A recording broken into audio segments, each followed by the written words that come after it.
Puis donc que le Christ a souffert dans la chair, vous aussi, armez-vous de cette pensée, que celui qui a souffert dans la chair a rompu avec le péché. 1 Pierre 4, 1.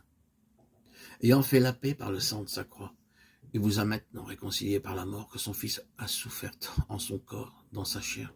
Colossiens 1, 20, 22. Le prophète Ésaïe nous déclare expressément que ce ne fut pas pour lui-même que souffrit l'homme de douleur, mais pour ceux qui s'étaient égarés. Le Christ fut, de par la volonté prédéterminée du Père, l'offrande pour le péché, brisé et meurtri pour nos iniquités.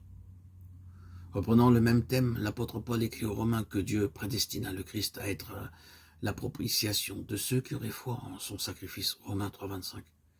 Car c'était à cette unique condition que Dieu pouvait pardonner le péché, en même temps que manifester sa justice à un monde perdu et corrompu. Ainsi Dieu n'épargna pas son Fils unique, il ne s'épargna pas lui-même, car il est écrit que Dieu était en Christ, réconciliant le monde avec lui. Voilà la bonne nouvelle de paix que doivent proclamer les messagers, ceux que le Christ ressuscité a créés ambassadeurs auprès des âmes qui périssent pour supplier celles-ci d'être réconciliées avec Dieu. Ils doivent plaider avec elles comme si Dieu lui-même le faisait par eux. Mais l'apôtre ne révèle pas uniquement le côté propitiatoire du sacrifice de Christ lorsqu'il fut seul à fouler au pressoir, Ésaïe 63, 3. Il enseigne expressément l'union nécessaire avec le Christ en sa mort, l'union des rachetés avec celui qui paya leur rançon. Unis au Seigneur dans sa mort, nous sommes réconciliés avec Dieu par lui. Il y a là une réconciliation qui implique l'union, et cette union entraîne immanquablement la sanctification.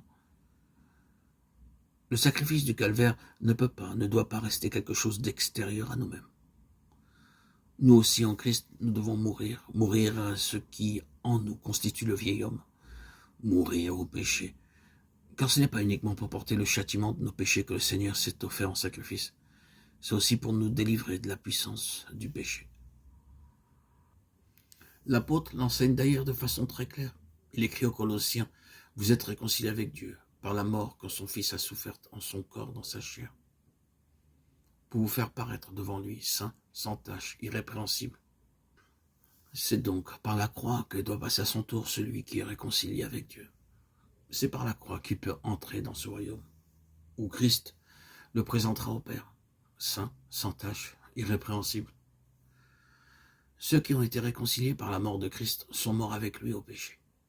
Il crucifie ses pensées, ses œuvres, ses désirs mauvais qui, autrefois, les séparaient de Dieu.